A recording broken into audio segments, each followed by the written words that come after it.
All right, so today we're gonna dive into some seriously thought-provoking Oh, stuff. yeah. We're talking Jiddu Krishnamurti. Okay. You know, that guy whose ideas are like super dense 1 minute and Okay. then like hit you with a lightning bolt of insight in the next? Yeah, he's definitely not your average self-help guru. No, not at all. So we're looking at excerpts you pulled from the Book of Life, and by the way, I already love that title. It's a good one. But I'm hooked by this whole psychological revolution thing. What did Krishnamurti even mean by that? So he's talking about like turning our usual ways of thinking inside out. Okay. Not about, storming the streets or anything, Right. but about challenging the authority figures in our own minds. Hold on. I gotta stop you right there. The authority figures in our own to-be-wid minds. You highlighted this idea that like even our own experiences can be a form of authority. And that's a real head-scratcher for me. Yeah, it's Krishnamurti's way of saying we're often prisoners of our past. Okay. Like we think our experiences give us these hard and fast truths, Right. but he's pointing out that those experiences are filtered through like a lifetime of conditioning. Yeah. Our families, our culture, everything we've been told. So following our gut isn't always the answer then. Not blindly, no. Okay. Krishnamurti would say we need to like examine those gut feelings, Okay. those truths we cling to. Where do they come from? How much are they really our own? And how much is just our programming playing on repeat? So how do we even begin to untangle that? He's big on self-knowledge, Okay. but not as like a destination. He sees it more like this ongoing process of just paying attention to our thoughts, feelings, especially how we react in relationships. That's where the patterns we haven't examined really show up. And you highlighted this part where he says even going to a therapist isn't the magic solution, which is wild considering the guy spent his life thinking about the mind. Right, right. He believed real self-knowledge is active, not passive. Yeah. It's not about retreating from the world or looking for answers in a book. It's about showing up in our lives with more awareness, seeing those patterns play out in real time, not just talking about them after the fact. So if self-knowledge is this active process, what exactly is the self we're supposed to be getting to know? That's where things get really interesting. Krishnamurti describes the self not as some kind of soul or higher being, but as this collection of all the things we cling to, our memories, our desires, our beliefs about who we are. Okay, so our self is basically all the stuff we carry around in our heads. Exactly. And here's the kicker. Yeah. Krishnamurti suggests that this clinging, this identifying with our stuff, is actually the root of a lot of our suffering. Wow. We're so busy striving, grasping, trying to hold on to what we have, that we miss out on the present moment, the source of real joy. You know how sometimes you hear something and it's like, wait, I think I already knew that, but I never actually thought about it? This is one of those moments for me. Right. Krishnamurti is amazing at making us question things we take for granted. Yeah. And he doesn't stop there. He goes on to say that the way we talk, judge, calculate, even the way we condemn others, it all comes back to this conditioned thinking. It's a powerful call to really look in the mirror, It's intense. And speaking of things we cling to, I noticed you highlighted a lot about beliefs. Krishnamurti seems to have some pretty radical things to say about how our beliefs, even the ones we consider positive, can hold us back. Absolutely. And he's not just talking about like religious dogma or anything. He's talking about any belief system that we use to create a sense of certainty in a world that's inherently uncertain. All right, you can't just drop a bombshell like that and not Yeah, elaborate. well, Tell us more. So we're back to this idea of like clinging to beliefs for comfort and security. But Krishnamurti suggests that by doing that, we might be closing ourselves off. Right. To like experiencing life in a more direct and authentic way. Yeah, he uses this great analogy. It's like we're so busy looking at a map that we completely miss the actual landscape unfolding around us. We cling to our beliefs about how things should be, and in the process, we miss the beauty and the wonder of what actually is. Yeah, it's almost like those beliefs become like blinders. Instead of Yeah. seeing the world with fresh eyes, we're stuck in this like pre-programmed reality. Exactly. And what's fascinating is that he applies this even to the idea of evolution, Oh, wow. not in the scientific sense, but in terms of our like psychological and spiritual growth. Okay. He questions whether we really do evolve over time, Hmm. or if we just keep repeating the same patterns and mistakes. It makes you wonder, are we on this inevitable upward trajectory as a species? Or are we kind of kidding ourselves? It's a bold question to ask, and it challenges us to like really examine the evidence, instead of just defaulting to these comfortable narratives about progress. Okay, so if we can't rely on our beliefs or even our experiences, what's the path forward?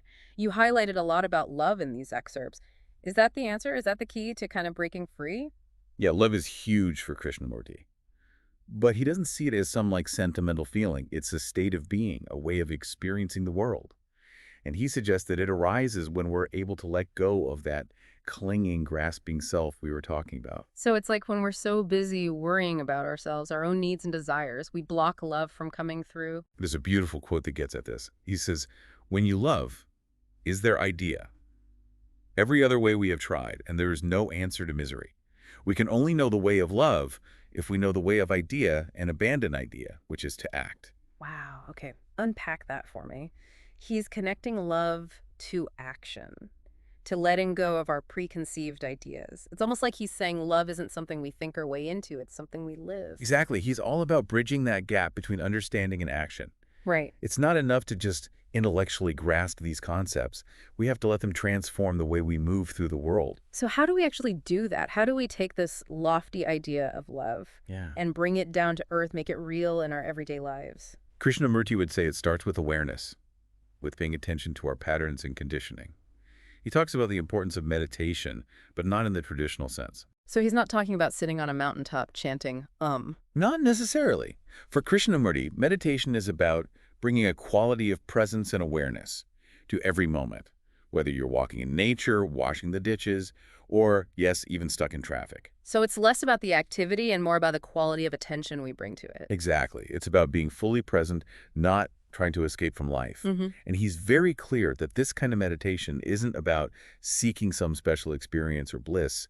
It's about simply observing ourselves without judgment in the messy, beautiful reality of our lives. That makes sense. But I have to admit, it sounds incredibly challenging to move through the world with that level of awareness, that quiet mind he talks about. It is, but it's a practice, something we cultivate over time. And he suggests that it begins with noticing, without judgment, the ways in which we get in our own way. So noticing when we're caught up in our heads, ruminating on the past, worrying about the future, creating all this mental noise. Precisely. He'd say that by simply becoming aware of those patterns. Without trying to suppress them or judge ourselves for having them, we start to create space for something new to emerge. This is making me think about something he said about truth, that it's not some static thing we can find in a book or learn from a guru, but like a living reality that reveals itself when we're able to quiet the mind. That's such a powerful insight, and it connects beautifully with everything we've been discussing. So if self-knowledge is about seeing ourselves clearly, and love is about letting go of our clinging, maybe truth is what shines through when we get out of our own way. I love that. And that leads us perfectly into what Krishnamurti calls the art of listening. Okay, I'm intrigued. Tell me more about this art of listening. What does it have to do with truth and self-discovery? Okay, so we're talking about the art of listening. Yeah. And I got to say, my ears are definitely perked up. What does listening have to do with everything we've been unpacking about self-knowledge and truth? Well, for Krishnamurti, listening wasn't just about using your ears. It was like a whole way of being. Right. He said that most of us don't actually listen. We're so busy waiting for our turn to speak, filtering everything through our own opinions and judgments, that we miss what's really being said, both externally and internally. So it's like we're not really present in conversations. We're just caught up in our own heads, like rehearsing our next point or formulating a rebuttal. Yeah. Exactly. And Krishnamurti would say that this happens not just in conversations with other people, but also in the dialogue we have with ourselves. Oh, wow. Like we're constantly chattering away in our minds, judging, analyzing, planning. And in all that noise, it's almost impossible to hear that deeper wisdom he talks about, the truth that lies beneath the surface. You highlighted this passage where he talks about truth coming to us in moments of stillness and silence. Is that what he means by listening, creating that inner space for truth to kind of emerge? Yeah, that's a big part of it. He believed that when we can quiet the mind even for a few moments and truly listen to ourselves, to others, to the world around us, that's when insights arise, when we start to see things more clearly.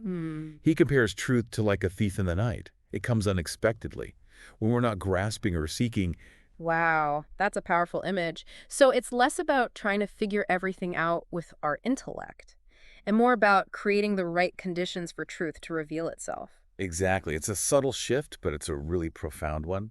And it requires a willingness to let go of our need for certainty, to Yeah, be okay with not knowing. right. He'd say that real understanding, real seeing, Hmm. can't happen when we're clinging to our opinions and beliefs. Right. We have to be open, receptive, like an empty vessel ready to receive whatever arises. That makes sense. But it also sounds incredibly challenging. How do we actually cultivate that kind of openness and stillness in a world that's constantly bombarding us with like information and distractions? Yeah, it's tough. But Krishnamurti would say it's a practice, Yeah. something we cultivate over time. It starts with awareness, noticing when we're caught up in our heads, when we're judging, when we're clinging to our opinions.